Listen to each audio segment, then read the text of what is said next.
Makanya saya kemarin ketika Mbah Mun intaqala ila rafiqil a'la, ketika beliau wafat, saya bilang ke anak-anak Anwar, statuskan Mbah Mun sebagai orang alim allamah al-faqih, muridnya Sayyid Alawi, muridnya Mbah Zubair. Sekali Anda menstatuskan beliau orang besar, tepaan santri sing mau luhur kepengin ditiru besar tok. Nah niru besar tok terus ana santri mau ita itu tok ngerasa gede repot. Sama, makanya saya nggak pernah. Sebenarnya saya tahu, Mas Atabik ini mas saya itu dosen saya tahu, tapi saya tidak pernah ngomong dosen. Mau anak-anak era menjadi wong alim, menjadi dosen malah langsung berarti wong alim malah celoko mana. Jadi karena salah status itu nanti panjang, akibatnya itu panjang. Makanya saya itu sebetulnya ya risih dikatakan Gus Bak itu orang alim, sebenarnya risih. Tapi saya seneng saja. Sing seneng ben niru alime, sing hasud takjak kompetisi. Jadi tak nikmati ya. Jadi sing seneng ben niru alime, sing ra seneng itu hasud takjak kompetisi, takjak maca tafsir. Nara meriang ya. Engko paling maca primbon mek terjemah.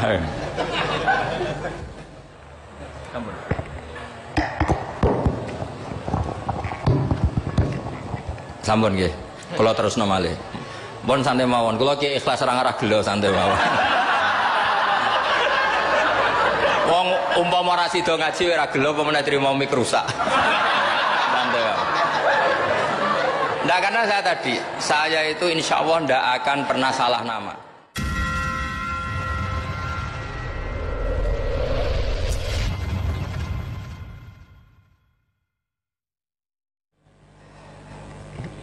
Bismillahirrahmanirrahim. Allahumma sholli wa sallim ala sayyidina Muhammadin wa ala alihi washabihi ajmain. Amma ba'du. Niki ngaji nganti pinter apa cukup sak? Nah nganti pinter nganti subuh. Nggih nggih. Nak sediluk engko nara pinter pantes wong ngajine sediluk milah putih. Ngantos subuh nggih, tapi langsung pinter. Dados termasuk dosane jenengan sedanten niku senengane cerita Nabi Adam. Nabi Adam mbok critakno dosane, mulane do kualat. Wong nyeritakno bapake kok nyeritakno napa? Dosane. Mulane kata kiai kualat, wong bapake kok diler-ler napa? Dosane. Mulane nak cerita Nabi Adam niki kedah sempurna. Terus niki kula cicil juz tunggal napa wa 'allama Adamal napa? Asma. Pertama kali hubungannya Nabi Adam kalian Allah Subhanahu wa Ta'ala ini hubungan mengajarkan nama sesuatu. Jadi sampean jangan pakai teori modern bahwa apa artinya sebuah nama. Nama itu penting sekali. Sekali penamaan itu salah berarti Anda menstatuskan secara nama salah dan itu berakibat fatal. Jadi semua kesalahan manusia mulai periode syirik mensekutukan Allah itu karena kesalahan menyebut apa? Nama. Ini penting kalau aturan. Jadi misalnya orang Arab itu ada batu tertentu yang dipahat disebut manat. Manat itu dari kosakata manan, pemberi. Yang satu disebut uzza, sesuatu yang aziz, yang agung. Sehingga akhirnya diperagungkan. Coba kalau misalnya manat dan lata itu ketemu orang Lasem, terus ditanyakan ini batu apa ini? Dari Purwodadi apa dari Mojokerto, yang mahat siapa? Ini irungnya ndak pas, ini matanya kok agak picek. Andekan distatuskan seperti itu, kira-kira disembah apa enggak? Enggak. Iki pas pembuatan ini pate protol terus digenti gitu. Sehingga setiap kemusyrikan itu semua para nabi ngendikan inhiya illa asmaun sammaitumuha antum wa aba'ukum ma anzalallahu biha min sultan. Sebagian ayat ma anzalallahu biha min sultan. Bahwa kesalahan-kesalahan yang kamu timbulkan itu karena kamu kesalahan bikin nama. Makanya status itu penting. Nanti sampean tahu pentingnya yang saya katakan ini. Nanti setelah sampean mati nanti mesti nyari saya karena kenangan ngaji ini. Ini Mas Atabik itu mas saya, beliau seorang dokter, tapi saya tidak akan bilang dia dokter karena nanti anak cucunya inginnya jadi dosen. Tapi kalau saya menstatuskan dia turunan Mbah Sambu, babe wong alim. Wah anak putune nak alim isin. Dia nak di status no pegawai negeri dosen, wah anak putune golek duit ya pikirannya kan. Karena status itu mengilhami apa? Status itu karena itu yang dikenalkan. Makanya ini penting. Fir'aun ketika dianggap sebagai Tuhan itu karena dia berhasil menamakan dirinya orang yang nggak pernah sakit dan dia penguasa. Penguasa itu artinya apa? Dia memimpin sekian orang. Akhirnya dianggap Tuhan. Tapi ketika debat terbuka sama Nabi Musa, pertama, mohon standar mawon gini. Pertama kata Fir'aun, wama Rabbul Alamin, lalu Tuhan kamu itu siapa? Kata Musa, yang menuhani langit dan bumi. Fir'aun masih bisa berargumentasi, setahu saya di bumi Tuhan hanya saya. Soal kemungkinan Tuhan Anda di langit, terus Fir'aun nyuruh Haman, ya Haman ibnili sorhal la'ali abluhul asbab as-samawati fa'attali'a ila ilahi Musa. Tapi kalau itu dibuktikan, nanti Musa pasti kalah. Karena kalau Fir'aun naik ke langit, pasti gak melihat Tuhan. Wong yang Nabi saja gak ngelihat, apalagi Fir'aun. Pasti dia bilang gak ada. Tapi apa yang bisa mengalahkan Fir'aun adalah argumentasi status. Kata Musa, Rabbukum wa Rabbu abaikumul awalin, yang nuhani nenek moyang kamu. Artinya kalau Fir'aun Tuhan, itu berarti Tuhan balita. Karena mbah-mbahnya dulu tanpa Tuhan, karena Tuhannya lahir terlambat. Akhirnya Fir'aun saat itu juga para pengikut Fir'aun langsung menjadi mukmin meskipun menyembunyikan imannya. Karena kalau Fir'aun Tuhan berarti mbah-mbahnya tidak punya Tuhan, karena Tuhannya baru dilahirkan kemudian. Artinya gini, andaikan Fir'aun distatuskan al-maulud, orang yang dilahirkan, maka tidak akan ada orang yang menuhankan Fir'aun. Atau Fir'aun dibahasakan wujida ba'da alam yakun, dia ada setelah dulu-dulunya tidak ada. Apapun hebatnya Donald Trump, apapun hebatnya Cleopatra, apa Fir'aun, semuanya itu wujidu ba'da alam yakun, mereka ada dari tidak ada. Yang seperti ini pasti tidak Tuhan. Makanya Allah mengenalkan manusia itu sederhana supaya tidak pernah jadi Tuhan. Hal ata alal insani khinum minad dahri lam yakun syai'am mazkura. Manusia itu siapa? Ya manusia itu makhluk yang ada dari tidak ada. Dengan status itu nggak mungkin kamu tuhankan. Ini penting saya utarakan. Jadi buah gerakan Allah itu pasti dimulai salah penamaan. Makanya saya kemarin ketika Mbah Mun intaqala ila rafiqil a'la, ketika beliau wafat, saya bilang ke anak-anak Anwar, statuskan Mbah Mun sebagai orang alim, alama, al-faqih, muridnya Sayyid Alawi, muridnya Mbah Zubair. Sekali Anda menstatuskan beliau orang besar, tepaan santri sing mau luhur kepengin ditiru besar tok. Nah niru besar tok terus ana santri mau ita itu tok ngerasa gede repot. Sama, makanya saya nggak pernah. Sebenarnya saya tahu Mas Atabik ini mas saya itu dosen, saya tahu, tapi saya tidak pernah ngomong dosen. Ngono anak-anak era menjadi wong alim, menjadi dosen malah langsung berarti wong alim, malah celoko mana. Jadi karena salah status itu nanti panjang, akibatnya itu panjang. Makanya saya itu sebetulnya ya risih dikatakan Gus Bak itu orang alim, sebenarnya risih. Tapi saya seneng saja. Sing seneng benir walime, sing hasut takjak kompetisi. Jadi tak nikmati ya. Jadi sing seneng benir walime, sing seneng itu hasut takjak kompetisi, takjak maca tafsir, nara meriang ya. Engkono paling maca primbon mek terjemah. Ini penting. Jadi itu yang disebut wa'allama adamal asma. Makanya Allah itu mengkritik semua kesalahan manusia dimulai dari salah penamaan. Makanya saya kemarin Pak Pilpres sering bilang, kalau presidennya ini maslahat, kalau enggak ini enggak maslahat. Mana ada kemaslahatan ditentukan hanya oleh seorang presiden?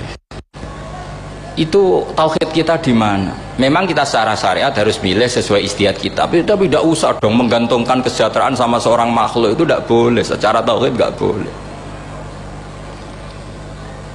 Makanya ini penting sekali. Jadi nggak boleh orang salah nama. Kita tetap memilih presiden, milih kiai, milih siapa saja, tapi tidak boleh menstatuskan manusia sama dengan status Tuhan.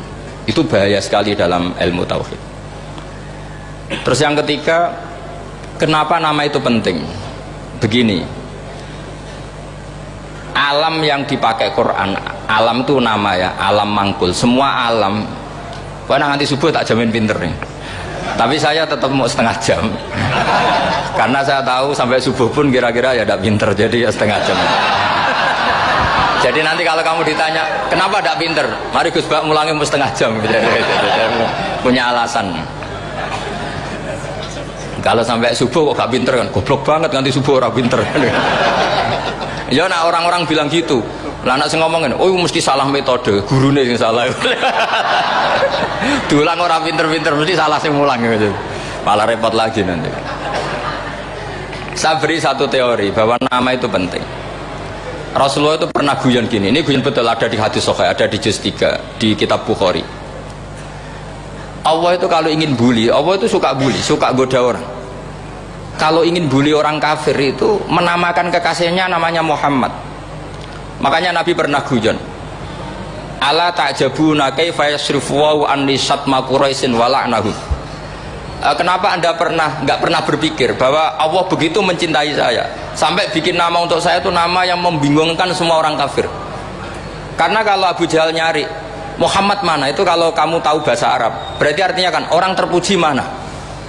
Padahal Abu Jahal itu menghindari kata orang terpuji. Jadi bingung dia, Muhammad kamu jancuk, coba kamu terjemah, wahai orang terpuji kamu. Itu kan kacau semua.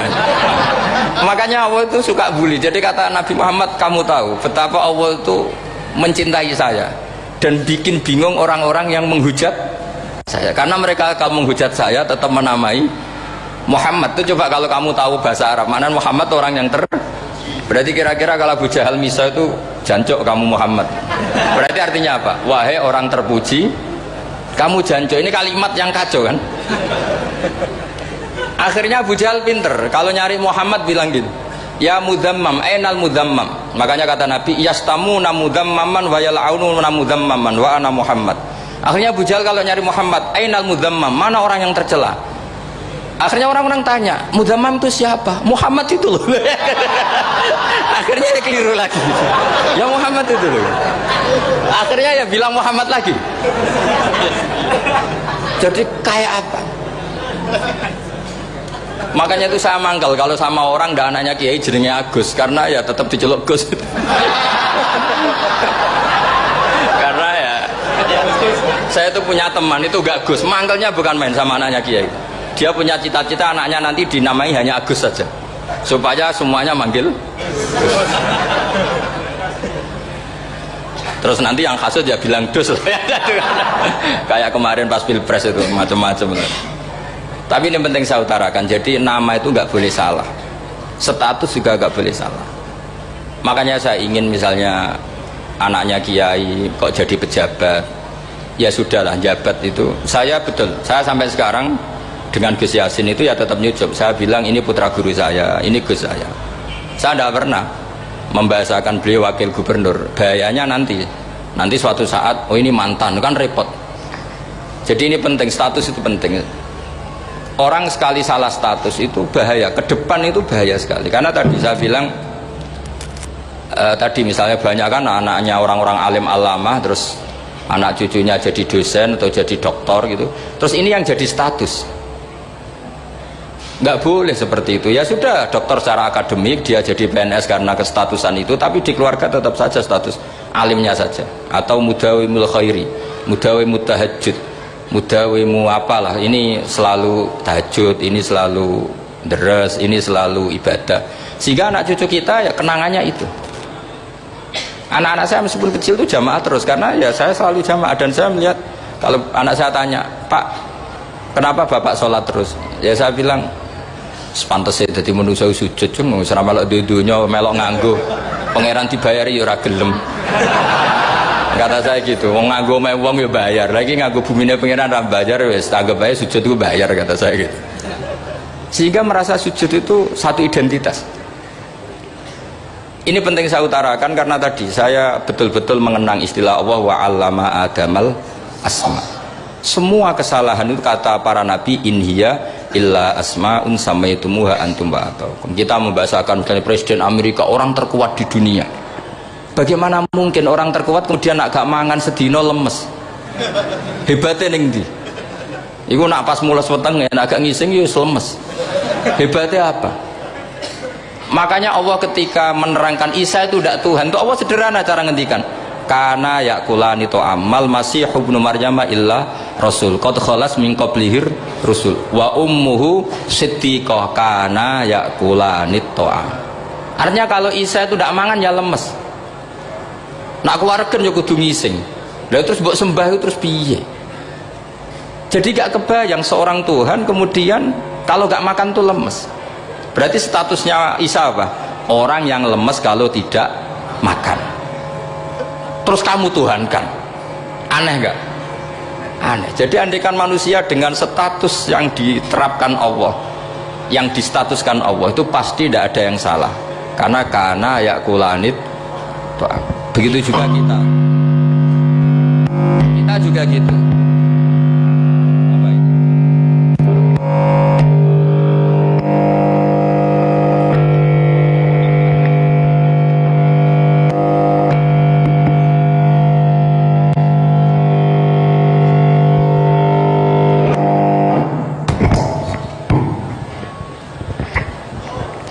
Saya teruskan ya. Nah ini sekaligus latihan tauhid sama latihan tafsir ya. Ini yang